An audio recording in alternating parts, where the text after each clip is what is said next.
everyone, and thank you for joining us again on the Seafood Matters. Today, I'm joined by Alexandra Leeper, CEO of the Iceland Ocean Cluster, an organisation that's become well known for pushing the concept 100% fish. Alexandra, welcome to Seafood Matters. Thank you very much for having me, Jim. Thank you, Alexandra. We'll just get straight into it. Just to set the scene, what problem was the ocean cluster originally trying to solve, and how much of that problem still exists today? Yeah, so we're actually 15 years old this year, the Iceland Ocean Cluster, and it was founded originally to address one of the biggest challenges that we see in the fisheries industry in Iceland, and in fact, one that we now see around the world as well.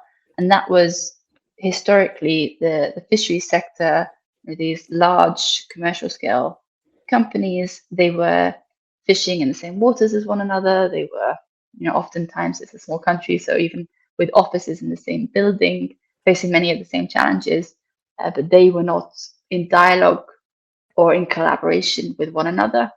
So it was part of the problem.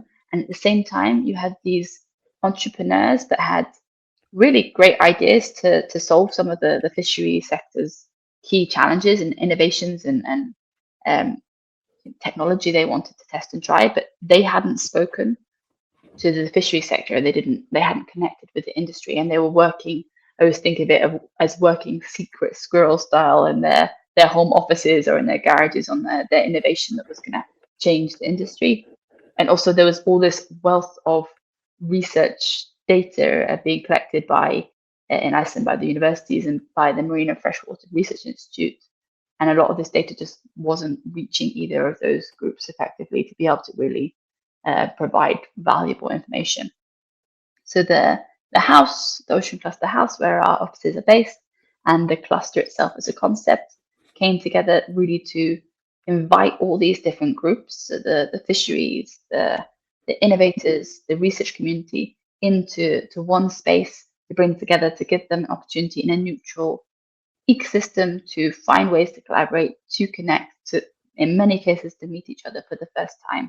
And that really, particularly even in a small country like this, where you would think everyone knows everyone, but they often aren't speaking about, their technologies or their work. So it was a way to bring everyone together, really at its heart. So to really grow innovation, grow solutions to seafood challenges, particularly again in a country where fisheries is such a big part of the culture, the economy, the entire life here. And I think in Iceland, that is really very much a growing ecosystem. We have more people coming through the doors every day. Our house, the Ocean Cluster House where we're based, is about 3,000 square meters, and we have about 70 companies today living in-house with us, from brand new startup high school students with a good idea that they want to test out and they need a bit of a incubation and home, all the way through to huge international companies like JBT, Marel, which is the biggest in the world for fish processing equipment. And we're all of our offices are full now. So I would say that this is something that's really a challenge that has been quite addressed in Iceland as we continue the ecosystem as we have. But I would say every new place we go around the world, we do see this siloing of the industry and the research and the innovation community. And this, I would say, being a challenge we see everywhere. But one which we very much hope we can help address through this cluster thinking.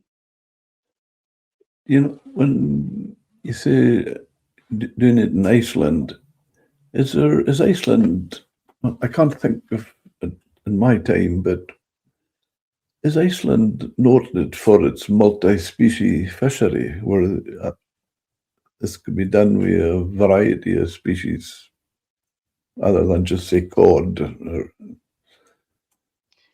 Yeah, I mean, so I would say it's not a hugely diverse fishery in terms of, I think, comparing to some of the locations where, even compared to Scotland and where we work a lot in the US and the Pacific. But there are 3 or 4 main demersal species, cod, haddock, ling, and also redfish, as well as Yeah, small pelagics. But I would say it's a few species, but large volumes.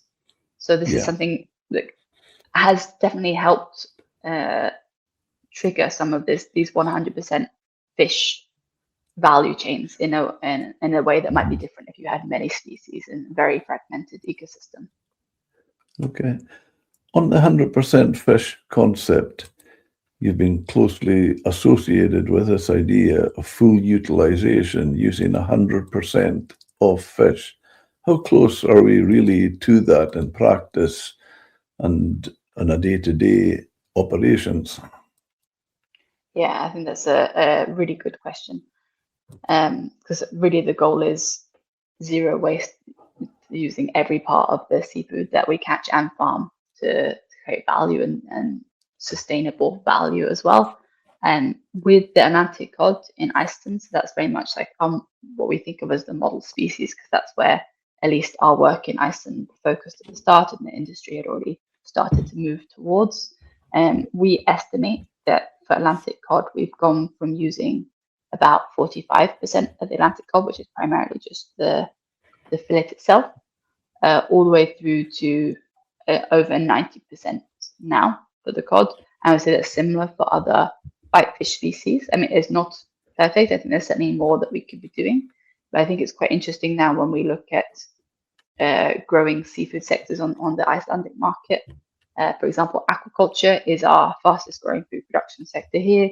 We have about 60,000 tons, give or take, of farmed Atlantic salmon being produced, with a lot more plans in the next 5 to 10 years, with lots of land-based facilities being built.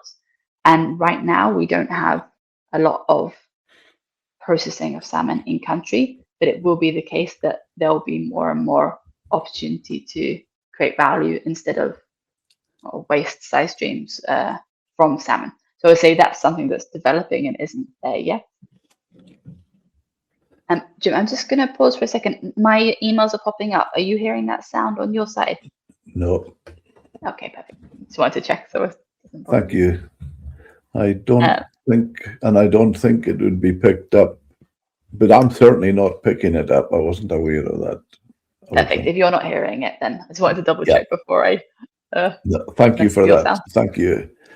If I was to say to you at the same time, Alexandra, I just meant to mention to you before we started recording, and don't worry about this, I can cut this out, but my wife was getting a telephone appointment with her doctor today, and she wasn't in, and she's calling her back after, and she says that she can't give a time after 1.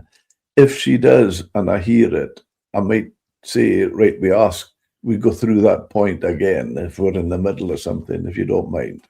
Absolutely, that's no problem at all. I've got my phone on do not disturb and everything as well. So on my side, hopefully that won't be the case. And I've actually locked myself in a meeting room, so no one can interrupt. Okay.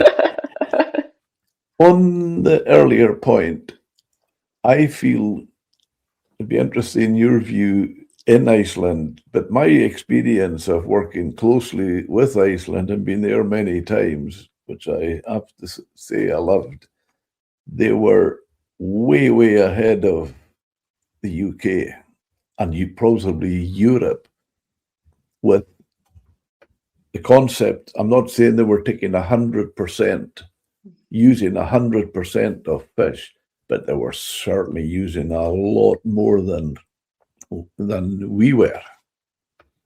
Yeah. Do you feel that's the case? You more or less said that earlier. Yeah, I think certainly from what I've seen, because I spend a lot of time going around processing facilities around the world. That's I have to say, a perk of my job. I get to see a lot of what this looks like in different countries with different species. And Iceland is quite unique in a lot of factors that have, I'll say, allow it to be actually not just in the seafood sector, but in a number of sectors. It allows it to be a little bit of a model ecosystem because we have a small population. We're about 400,000 people. Now we have the fisheries themselves, as you mentioned, they're few species, they're high in volume. There's, because of the fact that they're in general quite high value fish, and we have few people, that has meant there's been a lot of investment in automation and kind of equipment to make those businesses make more sense than perhaps it would have driven in other countries where there's a lot more labor available. I think the uniqueness of being an island and having to do a lot of this in far away from the rest of the world has meant it's been a good place to start building out those 100% fish value chains, particularly with the cod, where a lot of it is landed in a couple of large scale locations. There's quite a lot of vertical integration too. So the fisheries own the vessel, own the processing facility, and then have been able to invest in even like marine collagen factories. So there's this kind of connectivity along the supply chain, which I think has been easier to do here in a way because of the way that the ecosystem is set up. But saying that, I would say the fisheries sector themselves, the industry, have been very willing to test, invest, and collaborate with some of these innovations in order to improve their margins. They've been very open to that. Like, for example, before we started recording, I mentioned we had a visit last week from the EU Commissioner of Fisheries and Oceans. And this was really interesting because we had a lot of the companies that are in-house showcasing and saying what they're doing. And many of them, of course, are with technologies and innovations that serve the fishing industry. And those companies were talking about how valuable and important to their development the openness of the fisheries industry has been here to what they're doing. So I would say Iceland is a unique model ecosystem that you can test things out, so then they can start to be deployed elsewhere and adapted elsewhere. So yeah, I would say is ahead, to kind of directly answer your question. It's ahead in fish processing and value creation for sure. Sounds very exciting. Where is the biggest waste still happening in the seafood chain today, and why hasn't it been fixed? Yeah, I think this is we think about this a lot. There was some really interesting and useful data that came out of World Economic Forum in 2024, and it takes like this global picture of seafood loss and waste, and what it highlights that wherever you are in the world, the greater proportion of that seafood loss and waste, it showed it was happening at that processing on land stage of the supply chain. So once the fish are landed, and then that processing where if it's being headed, gutted, skinned, etc. So that was very interesting data to see, because it kind of really reflected what had been the case in Iceland too, and where those interventions around 100% fish had been developed from, that processing on land. There is, of course, and we talk a lot when we're in the UK and other locations too, there is a lot of cases where fish are headed and gutted at sea, and that biomass, that potentially valuable material, is already lost at sea before it even reaches that on land processing. But I would say those are from that data set as well, so not just my anecdotal opinion, but this large collection of information really showed that's where it's happening in its largest proportion, which is super interesting because that's also when it's accessible. Yeah. And you asked, why is that happening, or why is it still the case? Well, and I think that's quite a complicated question, because there are quite a lot of reasons. And I think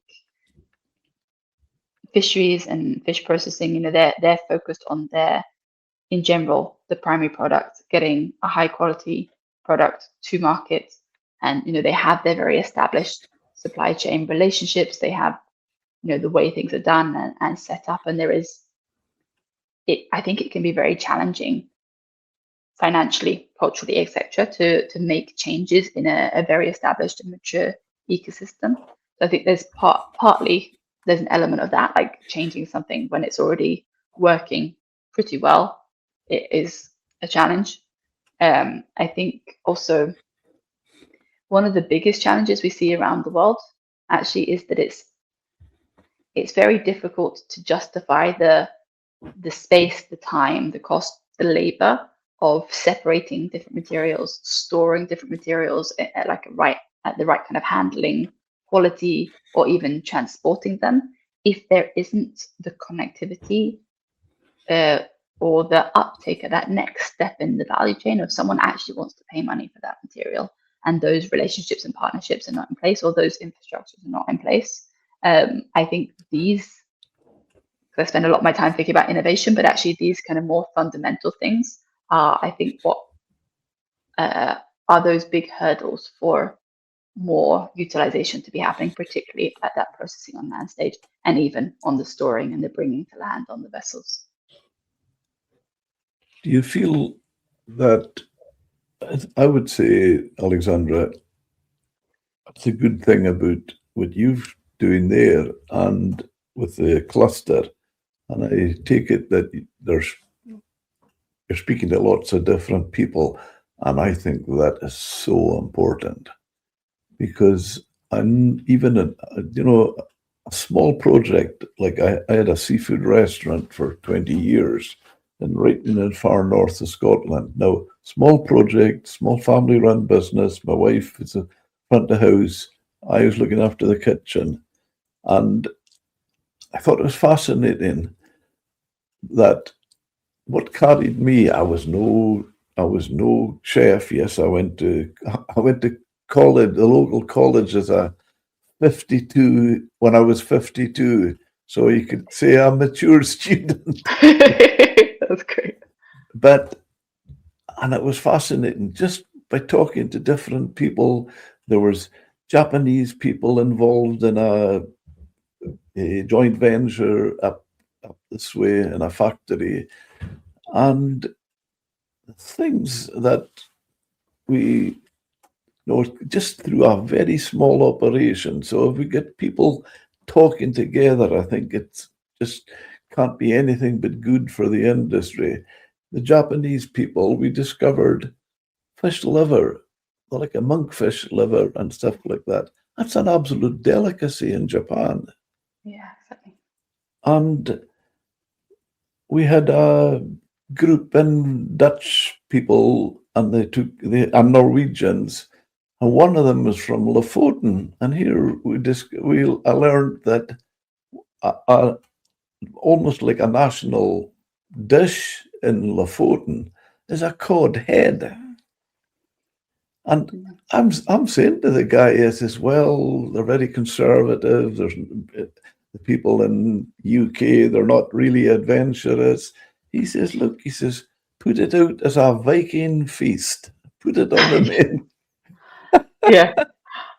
Oh, it's interesting. So you touch on, I totally agree. Everything is relationships and partnerships. And I think having conversations with people that you wouldn't have had conversations with, and you discover a new way to look at something. But also I think the thing you just touched on there with Lofoten as well is the importance of storytelling. And I'm going to use the word marketing, but like, how do you sell something, and how do you tell people it's exciting or that they should be interested in it? I think these are two super powerful things in how do we use more of our seafood and create more value from what we do catch and farm as well. And key. And also discovered the Thai in Thailand. You know, the bone of this particularly salmon, when after they're filleted, the bone that's left. They are desperate for that. Yeah. And then in Spain, the north of Spain, the Basque region, they have a tradition, and they use the cheeks and the tongues of the cod. This is the best bit. The cheeks are delicious. Yeah, absolutely. So, yeah, and here in a recent podcast with a guy who's in the retail sector of the fishing industry in the UK, Hayden Cutting, and I thought it was fantastic. You know, the collar just at the top of the fillet of where the gill is with the cod. Yeah. He classed that as a chicken wing of the sea. Love it. I think sometimes what we call things and how we particularly find in the way that different cultures and different countries can work with different parts of the fish, it opens up a whole new piece. There's a wonderful company in what they call Regal Springs. They're primarily tilapia farming, but they've kind of reimagined their whole product department, because obviously the fillet of the tilapia is the main one that originally was introduced to the market, but they've renamed everything else, for example, the collars as well, as natural additions. So there are these other parts of the fish that are also tasty. So it's like, how do you use them? And I think you mentioned your background as a chef. Like, chefs and people that can be innovative with food are such an important part of the conversation. I've had some amazing, like I say, 100% fish meals where I was just like, fish sausages, for example, is a big thing. Yeah. We tried them in Iceland and also in the Great Lakes. They're delicious. Like all these kind of value add ways of using material that, I mean, also we're actually getting the primary nutrition. There's this really cool company in Finland, Halial, that are working with the cutoffs primarily from the trout sector in Finland and essentially reprocessing them into a high quality product that's ready to sell and to cook with. So it's just, there's a lot of very cool ways to reimagine how we eat our seafood. Our youngest son lives in Australia, and we've been there visiting him, and fish sausage is great in Australia. Yeah, exactly.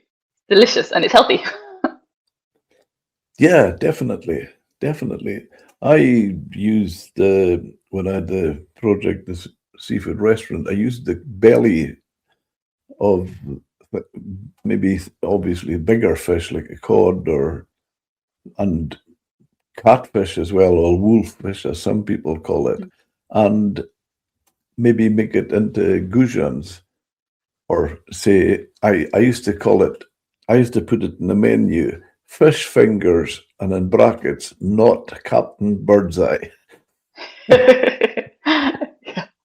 Now, I will admit that I wasn't, on your slogan, 100% of the fish, but I would say the fish finger was 100% fish.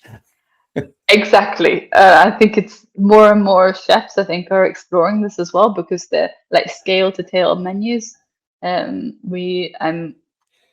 haven't mentioned it yet, but we have sister ocean clusters around the world that we help get started to kind of replicate what we're doing, and particularly those in Oregon and the Great Lakes have been very active in teaming up with chefs that have been putting together these amazing menus of, every part, for example, the belly, and putting these into like the soft like bao buns, like as filling, or just like really beautiful ways to present these foods as well. So it becomes gourmet and interesting, and yeah, it's really cool to see. I'm a terrible cook, I have to say. My partner does all the cooking, so I'm just always very pleasantly surprised how much lovely food I get to eat.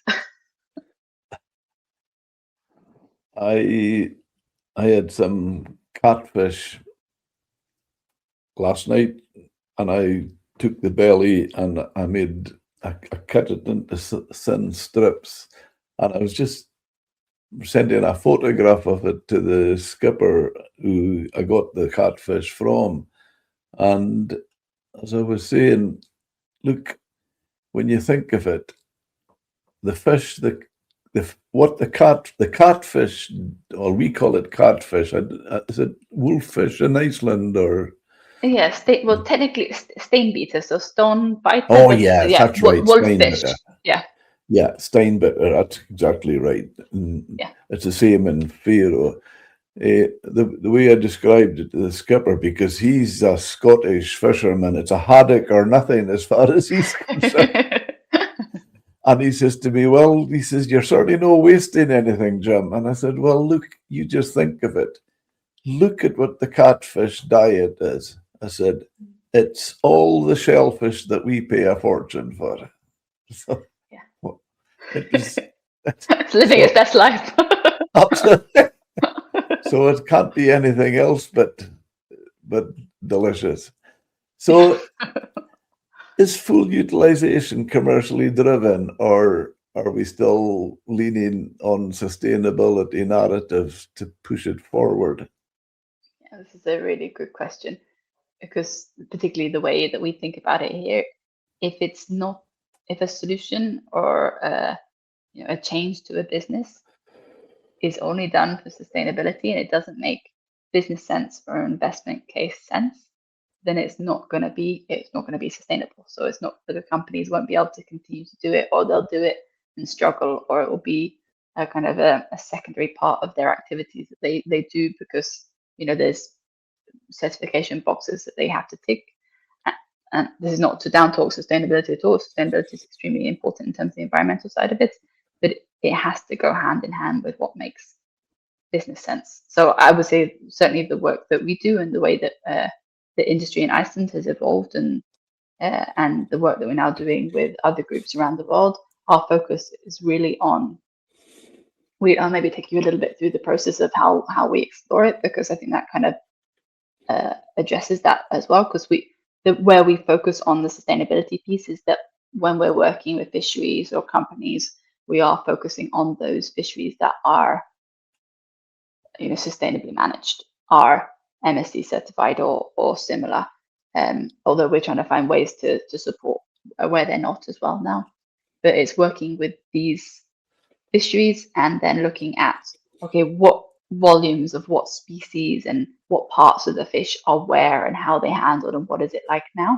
And then we kind of dive directly into okay, well, what is the nutritional and functional properties of each of those parts of the fish? And based on those functional properties, what potential products actually make market sense? What is the business case of this? What does the return on investment look like? Okay, then that highlights what is the root of what are the products that can be developed. And I mean the focus and the priority of the types of value and the scale of those businesses, and even the types of products that are interesting to create, while it's all sustainable because it's finding ways to not lose or waste any part of our seafood, but it's making sure that it's rooted in business and investment case sense. Because if you just come in with a sustainability solution, then it becomes something that the companies do. And maybe I'm putting a bit my opinion here now, but it's something that the companies do because they have to do, not because it actually is improving their margins or in improving their resilience in a time of crisis. So I think it's got to be good for the bottom line as well as for sustainability. That's very much our philosophy with 100% Fish. I couldn't agree with you more there, Alexandra. And everything you said there about the margins and profitability and that, and it just makes me think again, going back to the small project with the restaurant. I was of the mind, I was using the belly flaps, the collars, every part. And as far as I was concerned, I just felt, look, I'm a business. I'm a small business here. I've bought this fish. So why throw a lot of it away if I can get a return on as much of it as I can? Absolutely. And I think it was maybe a bit surprising because I've been at the Ocean Cluster now for just over 5 years, and I think it was quite surprising to me to start with that actually it was entrepreneurs and kind of business finance minded people that were at the beginning had come to the cluster and were asking, okay, well, we know all this cotton haddock skin is going to landfill. That's potential value lost. What could we do with it? It wasn't a case of the primary thought wasn't, oh, well, it's breaking down in landfill and producing methane, and this is a greenhouse gas, so it's a problem that we should deal with. It's like, here's the opportunity. So we really do view everything through the lens of what's the opportunity. Yeah, just so that it sticks and companies once they see the benefit of doing it, see the numbers in a proper, business investment case. Because I think that's also a challenge of like saying, oh, hey, well, here's the potential value you could be creating, and to go from side streams that are going to landfill or being taken away and even being paid to be recycled, to actually a valuable product on the market. There is investment, there is return on investment time, there is steps that need to be taken, and there is the right timing, there is the right type of product to develop. So I think that this is such a key part of that development as well. Yeah, indeed. Another thing I feel quite strongly about myself is you'll see delegations, some organizations, maybe chefs organizations or the like of that, they'll arrange for the delegation to go, just say, for example, here, Peterhead is a big market. The chefs organization arrange for chefs to get to the fish market. And I'm not knocking it, I think great, but I just feel with things like that, it should be taken further. And I would say personally, let's say, I would take it a stage further and say, don't stop in the fish market. Get the chefs on board the boats, talking to the fishermen, and get the fishermen into the kitchen and watch the chef. And I feel there's so much the chef could look at what maybe some of the things the crew are doing on board as a whole, as the nets come on board and they're working on the fish. The chef could say, oh, look at that. What are you doing with that? I could use that, or I would, maybe they're throwing it away or it's gone into, I could tell you another story about that, say, lobster bait. And then when the fisherman is in the kitchen watching the chef doing something, he could say, well, look, we caught another fish that I think maybe you want to try with that dish. I think that, do you feel that? Oh, I love that idea. Yeah, I had the pleasure to visit Peterhead recently as well, so it's nice to have it in my mind while you're talking about it. And I think this would be such a wonderful way to explore, like, oh, if you handle this slightly differently on board, I could, put it in this dish in this way, or Yeah.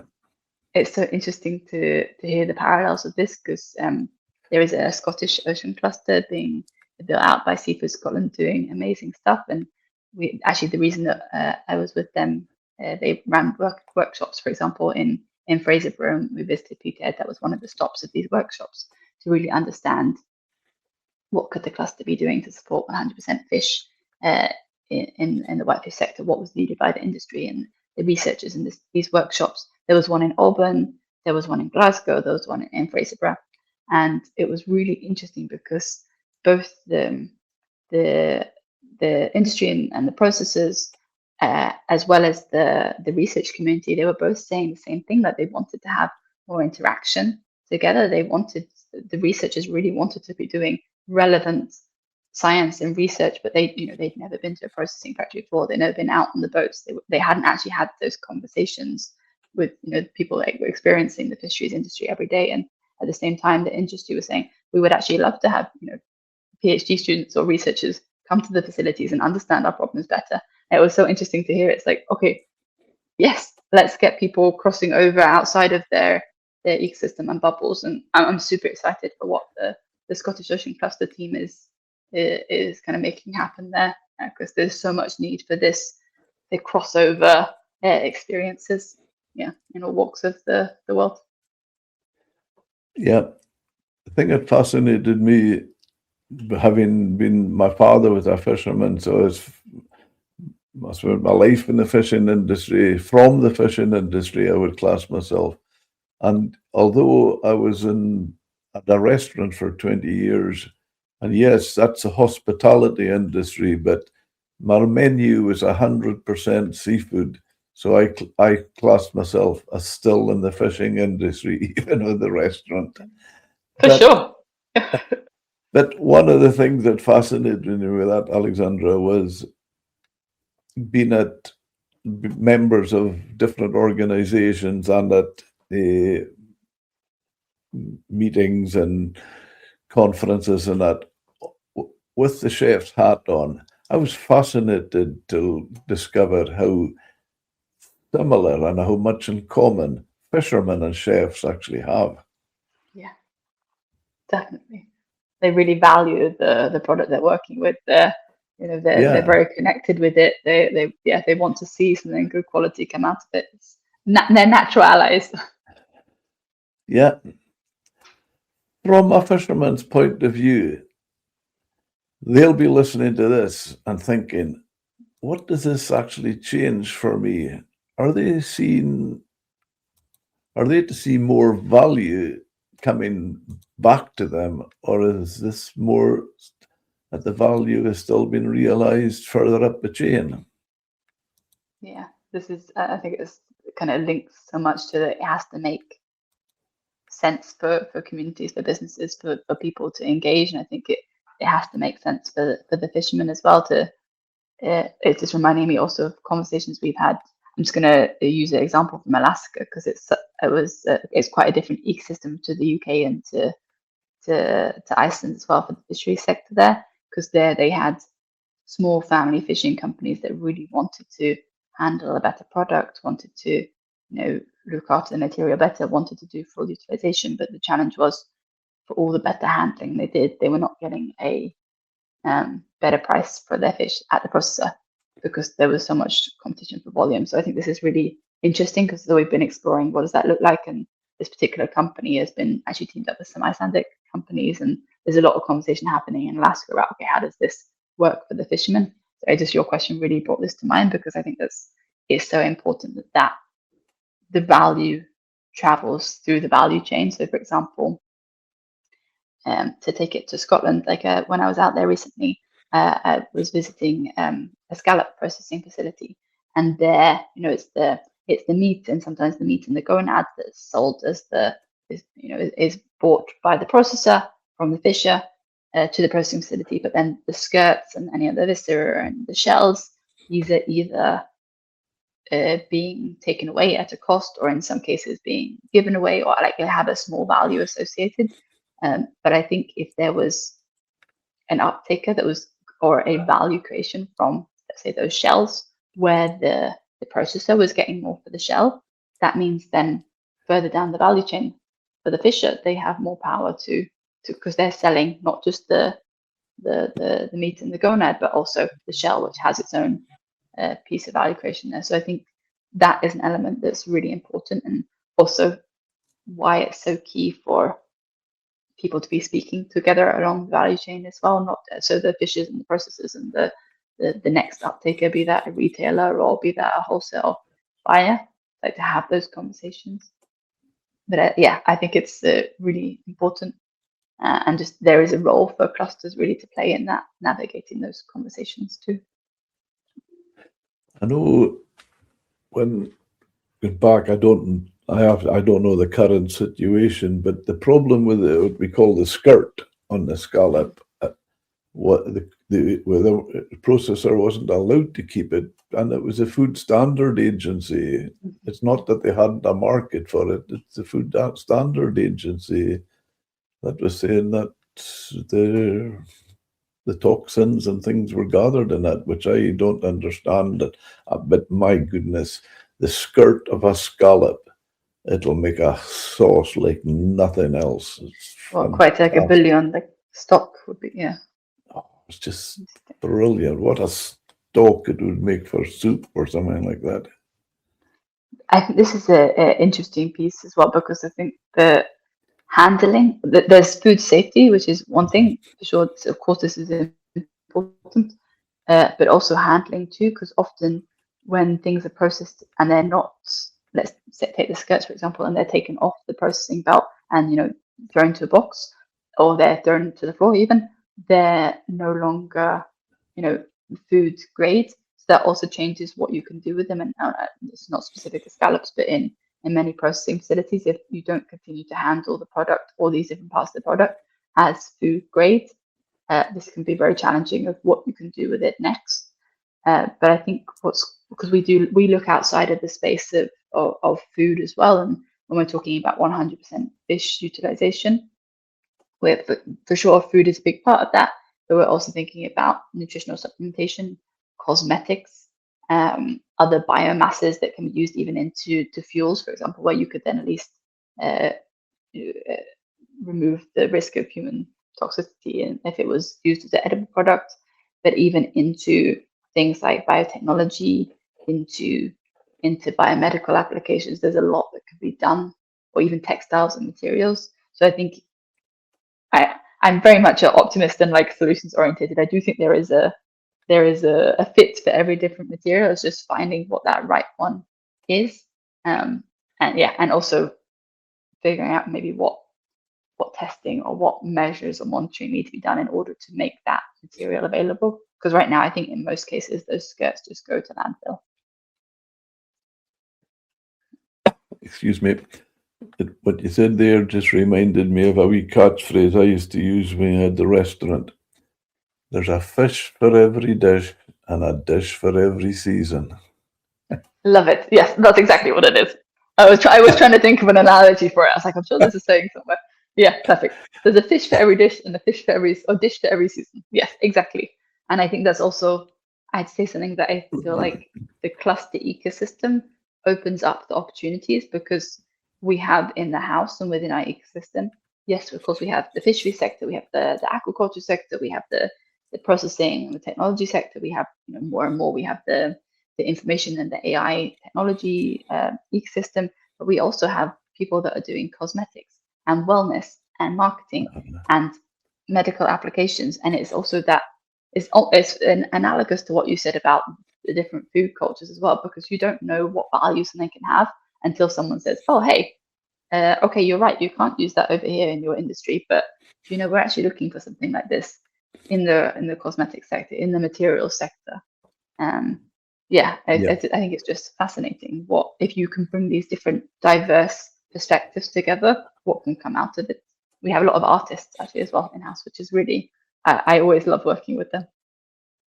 Yeah, that phrase I used was more from a point of view of trying to encourage people to eat, not just stick with the species that they think is their favorite. Just move with the seasons and don't stick with the species. Move with the seasons. And I felt quite strongly as well when we talk about sustainability, the word, I would say my description would be the most overused word in the English language. And I feel the key to sustainability is seasonality. If seasonality and local as well. And I always would follow that up by saying, if we eat everything in season, we're healthier and the fish stocks are healthier. Yeah, absolutely. I think that also comes to the people knowing what's in season and what's available where, and having local access as well to materials. I think, like you say, your restaurant must have been a great route to doing that. It reminds me of a statistic we work with an Oregon ocean cluster. So it's one of our sister ocean clusters in the US, and that sister ocean cluster actually got started through the Oregon Coast Visitors Association. So from a tourist perspective, because what they were finding, they did some measuring and monitoring during COVID. They found that 90% of the seafood caught and produced in Oregon was shipped out, and about 90%, I think it was something around 90, was from overseas, was shipped in to be the seafood at seafood restaurants. So it's such a fascinating kind of, they've got all this wonderful seafood on the Oregon coast, but a lot of it actually wasn't even available in the area. And that's really what triggered them to start looking into, local seafood, but also then full utilization and connecting all these really distributed actors. And it's fascinating because you don't think about that. You think when you go into the seaside, oh, of course, I'm eating fish from here. But actually, that's not always the case. So I think that can really complicate the decision making. I remember when he's talking to a wholesaler based in Georgia in the US. And I was absolutely staggered because we went a lot when our family were younger. We went a lot of times to Florida, and there's sea all around us, and up by Georgia. And he was telling me all the fish for the restaurants was coming from the Pacific, from up about Seattle way. Yeah. I was amazed. Yeah, I think it's a similar picture in a lot of parts of the world, and this is also not to speak down on globalization, because I think it's amazing that we have this opportunity to try things and connect with the rest of the world and the supply chains, but it also does mean that you end up, I think, overlooking local opportunities sometimes, and local like seafood and value that yeah, I think it's just so nice for people to be able to connect, because I think it's often if people knew about it more, they knew what was possible and how to cook local seafood or what was in season when, then they would be engaging more with it as well. Yeah. We hear a lot about collaboration and innovation through clusters, but what does the cluster model deliver that couldn't be achieved through normal commercial relationships? Yeah, it's interesting. We get this question a lot as well, like how to, what's the value of being involved for a business? And I think we've touched on one of them, which is in our cluster house and within the cluster community. We have like a couple of different rules in house. So it's like there's a 3,000 square meter building with all these companies inside. We actually ask them not to have coffee machines in their own offices. We have coffee machines in these kind of shared open kitchen spaces. We have on Friday every week, we have breakfast brunch all together. Different companies take turns to host it.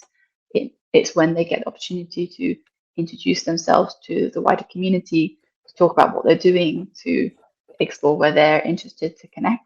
And I think so much of that doesn't happen in a commercial setting, because they're not necessarily sitting down to brunch to do a business deal, but they are saying, hey, here's the new product or idea that I'm testing. Here's the idea I'm interested in. And even a couple of weeks ago, we had a company that was saying, "Oh, we're about to launch this product. We need beta testers that have this know-how or in this sector." And another company went, "Oh, come and talk to us after lunch. That's definitely this is something we could do." So they're not going into the ecosystem with that commercial business setting, but they're making these important relationships that really develop a lot of trust as well. And even so, one of the companies that was presenting to the EU commissioner that came last week. They're called Learn Cove. So they are a software platform essentially that are now focused on the seafood sector, and they help onboard new employees. They help train them across a really multilingual ecosystem, and they also help with that compliance and process management and everything within the fishery sector. But when they came into house, so they moved in house around the same time I started working here, so 4 or 5 years ago. And at that time, they actually weren't specific. They touched on the seafood industry, which is why they were moving in house. But they were working across a lot of other ecosystems too. But they came in house and actually started working and found a lot more customers and connections in the seafood sector. Again, not in a commercial setting or like at an expo, but because they were talking to people and building relationships, and actually now they do entirely focus on the seafood sector for the vast majority of their work. So I think it's all these kind of inherent, maybe slightly intangible ways that you connect with people and realize how you can work together. And the other thing too is the fact that we have people from different perspectives, different educations, different ecosystems. Like I said, we have a lot of artists in house. We have a lot of marketing people, we have investors, but we also have people in cosmetics and wellness, as well as then in seafood. And it's this, as a fisher or a fisher processor, you might not be going to events or activities where you would meet those people at all, or even come across them, or it would be you're not in the same environment. So I think it's very interesting that clusters and communities can bring together a lot more different opportunities, and I think make the sector more resilient think diversity is the spice of life, and just makes everything a lot more resilient when you can connect with people outside of your silo. And then I would say the other thing that is really important, I think, is what we focus on a lot at the Iceland Ocean Cluster too, is, and we get the question a lot, like, well, with all these companies here, isn't it kind of compromising their competitiveness, or where does that line between collaboration and competitiveness lie? And I think a lot of what we focus on is finding these points that are mutually of interest and of mutual benefit to collaborate on. For example, right at the beginning when the cluster was initiated, one of the first meetings was about bringing all the production managers from the different processing facilities together to understand, okay, what could they work on that is mutually beneficial to all of them and doesn't impinge on their competitive edge or things that they weren't willing to share. So it's also, yeah, in that way, it's very different from a commercial relationship. It's like, okay, where can we collaborate where it's mutually beneficial? What is maybe a pre-competitive benefit? And I think 100% Fish, one of the reasons it's been successful here too, it is so much a case of these companies don't want to be wasting value. It makes sense to together collaborate on ways, or even invest in companies collaboratively that are going to help them all get more value for their material when they sell it to the next step in the value chain, or directly process it. So I mentioned marine collagen as an example of this. So there were a couple of fisheries companies that co-invested in the build of this marine collagen factory. And the same with a company called Kerecis in Iceland, which you may have heard of. I'd say it's probably, at least in Iceland, it is one of the most famous companies, because they started in the West Fjords of Iceland in a fishing village in Ísafjörður, essentially processing the Atlantic cod skin into skin grafts and wound dressings for burns and for diabetic sores. It's really full utilization to the biomedical sector. And they developed this idea. They pitched their event to the industry, the fisheries, and to as well as venture capital. And it was the fisheries industry in, for example, that fishing village that had invested in this idea. And in 2023, Kerecis, they sold for $1.3 billion US.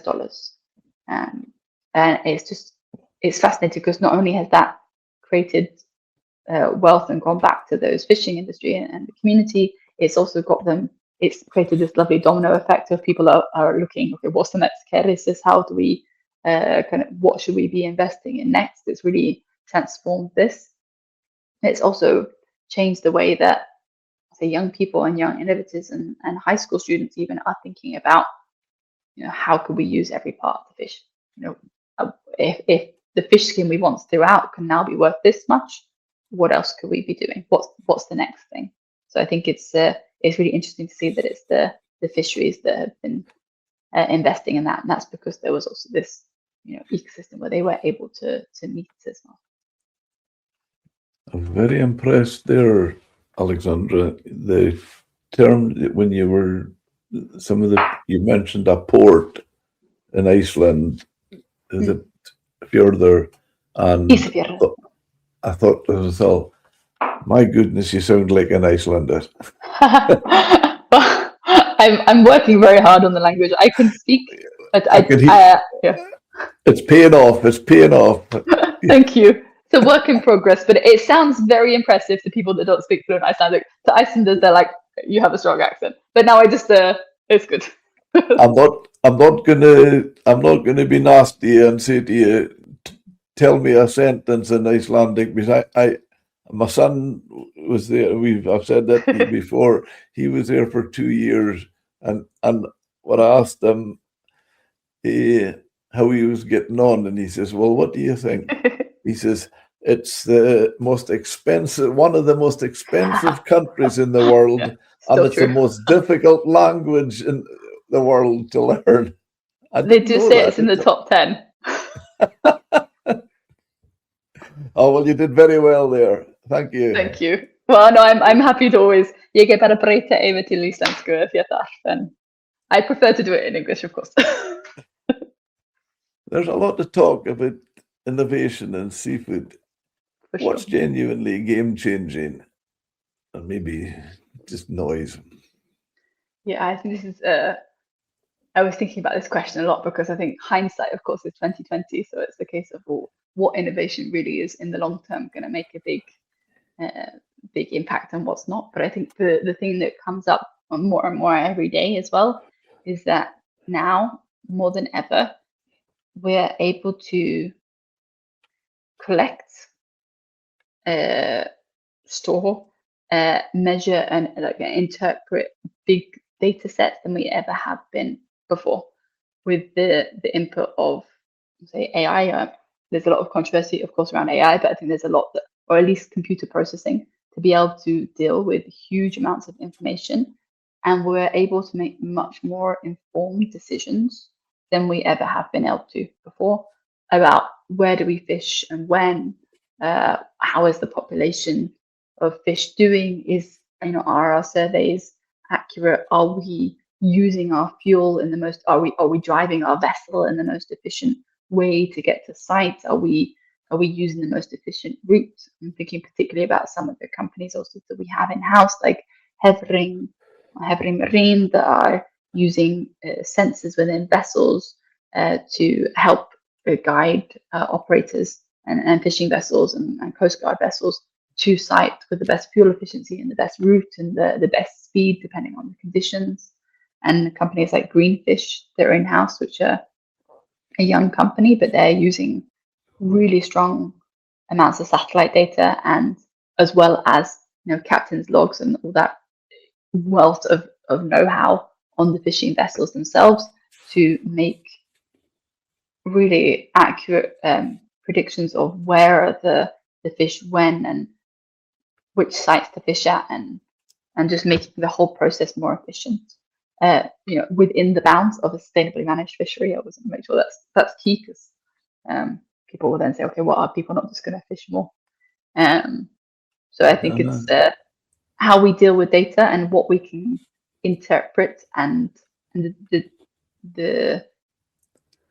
decisions, the quality of the decisions that we can make, innovations that are supporting this. I think there's so much, and the same with utilization of fish. There's so much more we can understand about what we do with these different types of fish, and we can reach so much wider audiences. So I will say that's really game changing in a way. We have something that we wouldn't even been able to do as humans interpreting this data alone before. Yeah, it's really interesting. Are we overcomplicating things with technology when better handling and maybe traditional practices could solve half the problem? Yeah, I think better handling traditional practices, more streamlined, processing, or even streamline steps in a processing facility. I think so much of this is absolutely key.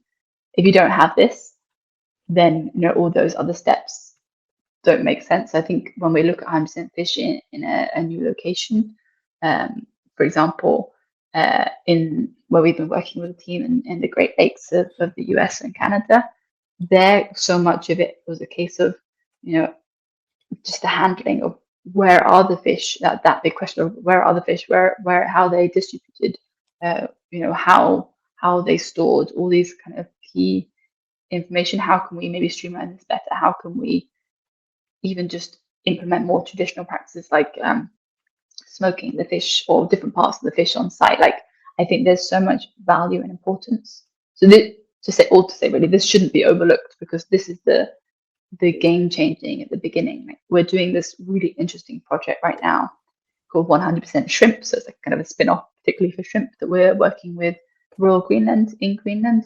It's the world's biggest cold water shrimp company. Yeah, and they have high quality products. They're looking to do something more with their prawn shells, their shrimp shells. They were using them for shrimp meal in some cases, and then not finding a way to create value for the rest of the shells. Now in this project, they're teaming up with a company called Primex, which is actually in the Iceland Ocean Cluster as well, to prepare the shells in Greenland, in, for example, Ilulissat and Sisimiut, but particularly Ilulissat, to have them just the right particle size, just the right dryness, so they can be used in a process to create chitosan in Iceland.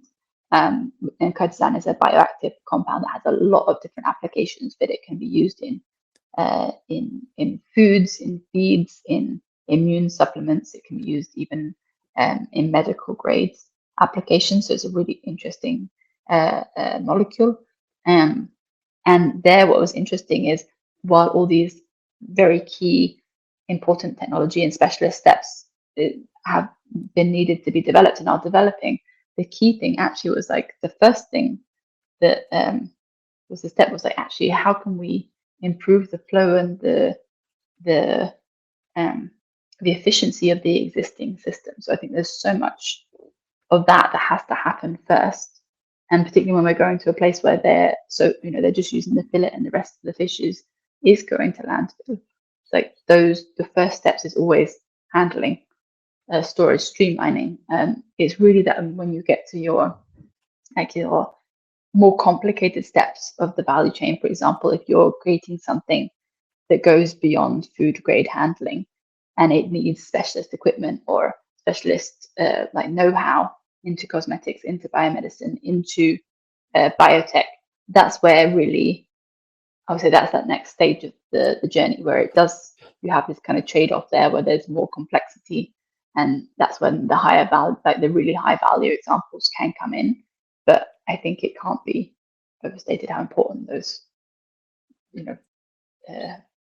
traditional good handling is. It's amazing at times, Alexandra. I'm not speaking for the world or the country or that, but I experience myself and talking to people, they say the same.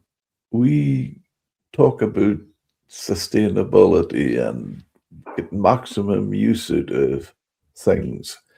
And when you look at it and think about it, it's no more than our parents did when we were young. Absolutely. Yeah. I feel like the circular economy and like full utilization is just remembering what we've traditionally, maybe looking at it with a modern lens and creating new types of value, but just as a concept. I think interestingly in Iceland and the UK as an island nation, that's so inherent in the history and tradition of not letting anything waste, because if you let stuff waste, you went hungry and there wasn't something else to have. I think it's like remembering and building on this.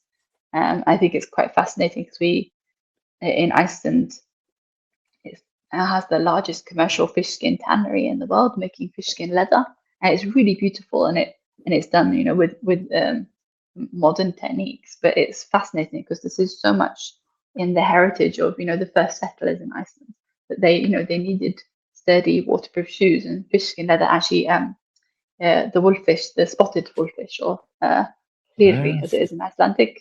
There's in the Maritime Museum, you can see an old pair of these shoes. And of course, there's indigenous and First Nation cultures around the world that have been, have long history and know-how of making fish skin leather. So now it's fascinating because now companies like Gucci and Nike and these high-end fashion brands are starting to incorporate fish skin leather, like this next modern movement in textiles. But it's fascinating because it's based in heritage.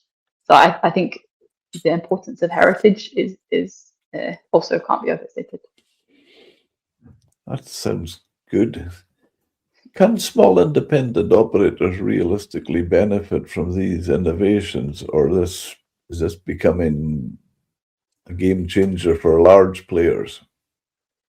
Yeah, this is an important conversation. I think we talked about Iceland sort of being unique because here there are not many small scale fisheries. It is highly consolidated. It's high volume, consolidated.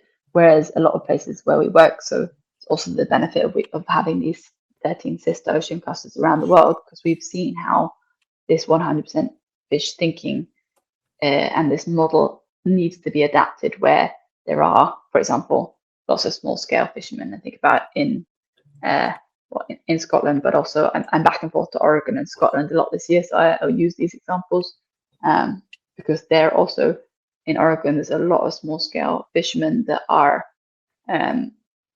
catching and then selling, well, direct to processor. And I think what's interesting there, what they've been exploring, is how can these small scale fishers benefit from this? How can they engage with this in a way that makes sense with how they operate and how their how the ecosystem is there. So what they've been exploring is around bringing volume together. So having fishermen's cooperatives so that they can be landing their fish and then having, for example, either shared storage facilities, or in the case of Oregon, they've invested in a mobile processing unit that can actually go out to the fishermen so that they can be processing, and actually then with the ports having the discussion of, okay, how can the processing happen at the docks, and those then fishermen actually be selling direct to local customers. And of course, this is part of that conversation in Oregon of how do you get more local seafood to people. So I think that's one way of, and I think here collaboration and clusters in general play a really key role, because I think it is really challenging for small scale producers or fishers to do this alone, because volume is so important for having market power, or to do something to create value, and or even to invest. So I think here small scale fishers, to benefit and to build those next stages in the value chain, often do need to collaborate to bring those volumes together. So yes, I definitely think it's possible for small scale fishers. That's encouraging. Iceland versus the rest. This year's a good time to say that, with it being the World Cup year. Iceland versus the Iceland is often held as a gold standard. What are they doing differently that others like the UK still haven't grasped? Like I said, it's kind of this, it is a unique environment in many ways, which has given it a head start. And there is this culture of risk-taking culture, a little bit like everything. I mean, you've been here yourself. Like they say, if you don't like the weather, wait 5 minutes. Like, there is this inherent kind of instability in the ecosystem with the volcanic activity and things. So I think the people here, innovation. There's a lot of space for people to try things, like fisheries companies, innovators, to test out ideas. And sometimes they fail, sometimes they work. But I think there's a lot of forgiveness in that, in terms of, like, for example, there's government funding to try out new projects and build new technologies and test things out.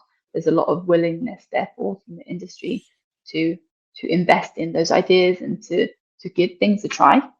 I would say that's a little bit sometimes the hurdle we come across that's different in Iceland than, I say, almost anywhere else I go in the world, because there is this, there's not really any risk aversion in Iceland in this way, particularly at those early stage of ideas, that has allowed things to multiply and have this domino effect towards where we see the Atlantic cod today, which is all these different ways that we can use it, and a fish that's worth around $5,000 because it's been reimagined and it's had the opportunity. So, and I would say we see that a lot at the ocean cluster, because we have a lot of young companies.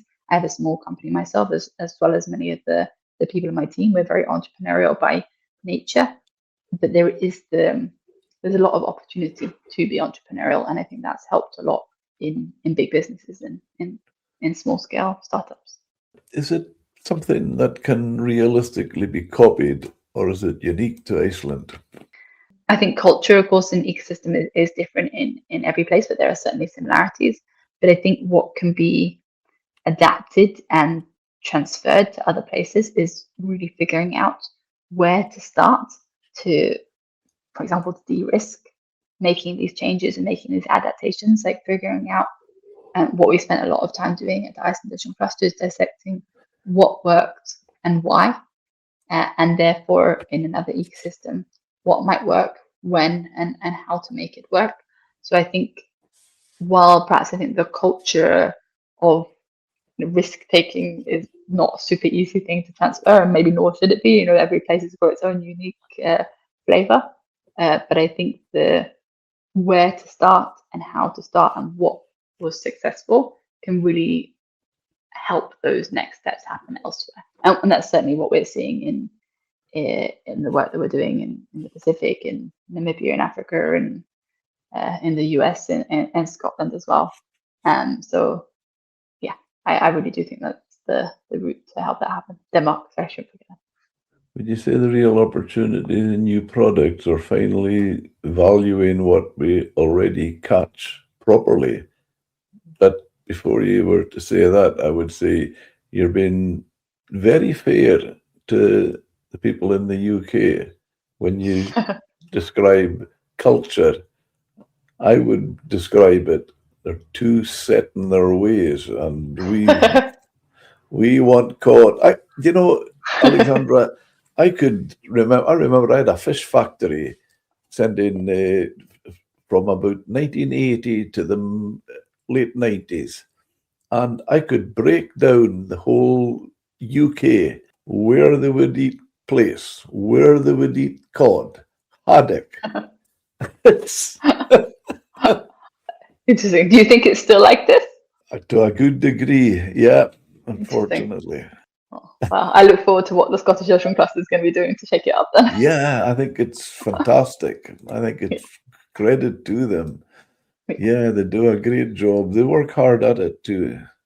Absolutely. Are consumers actually driving this change, or is it still industry-led, do you feel?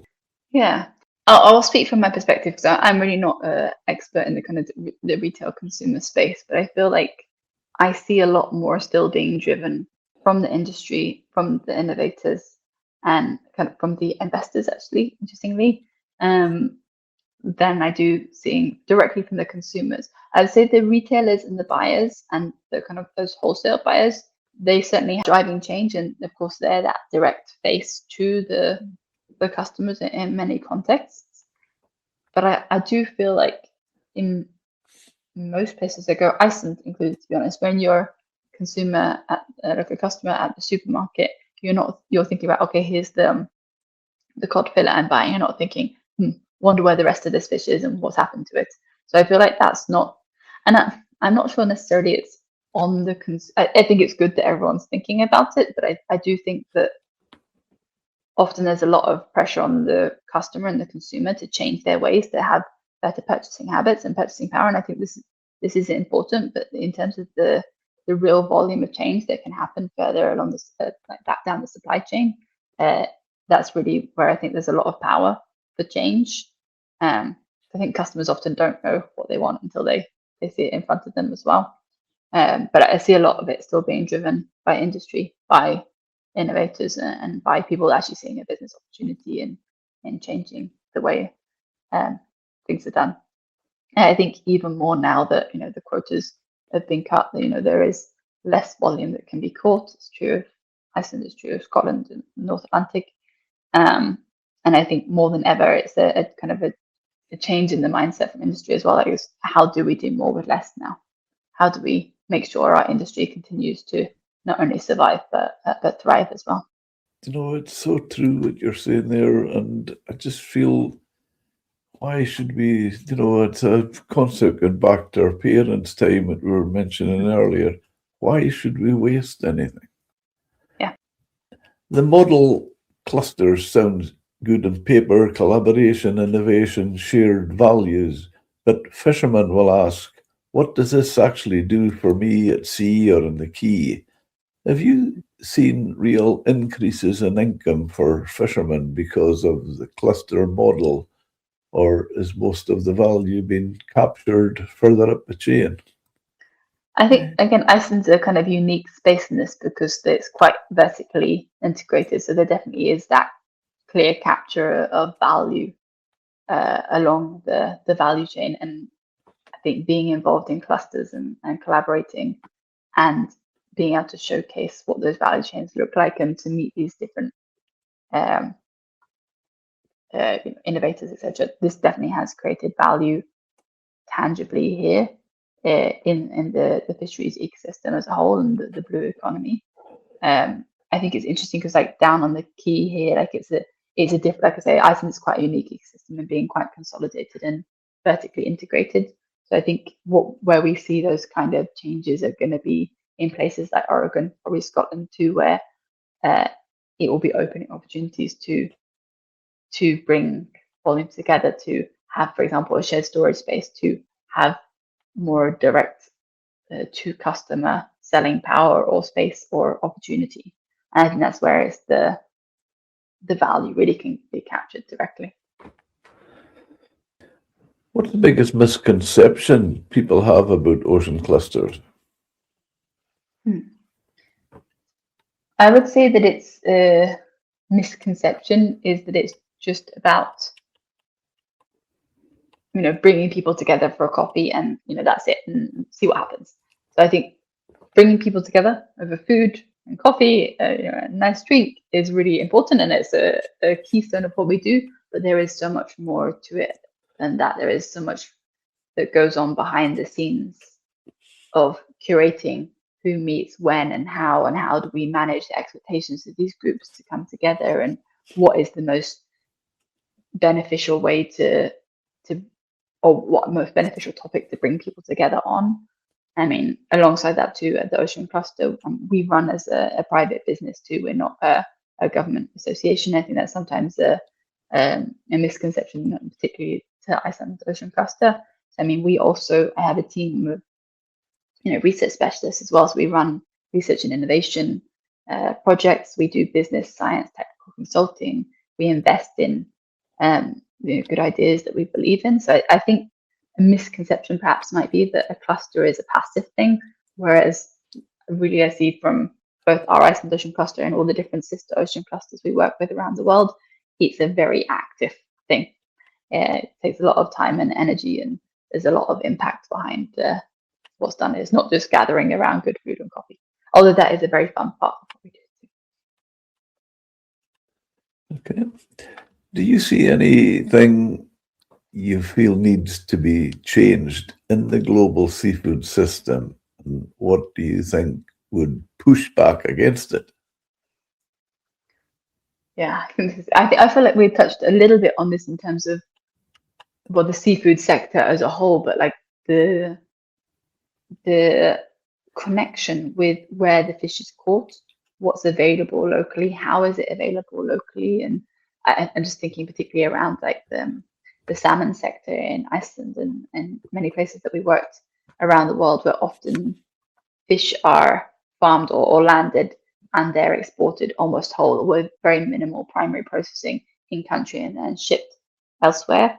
And that can mean that's where also it's difficult for the fishermen to see the direct value add from 100% fish thinking, because there's not this kind of deep connectivity with the supply chain, and then also it affects maybe the traceability or where those and we lose that information data importance. You kind of lose track of where is that material, and hopefully it's bringing someone value along the supply chain or the value chain, but not in all cases. So it's much more so I would say that again, not to say we shouldn't have globalized supply chains around seafood. I do think that's important, but I think it needs to be balanced with that local ecosystem and local seafood, as you very nicely said, like eating what's in season, connecting with local communities about what can they eat, how can they cook it, and having more processing, or even on small scale in location where the fish are caught. I think it opens up then more opportunities to really tangibly connect to every part of the seafood that we catch and farm, and what can be used.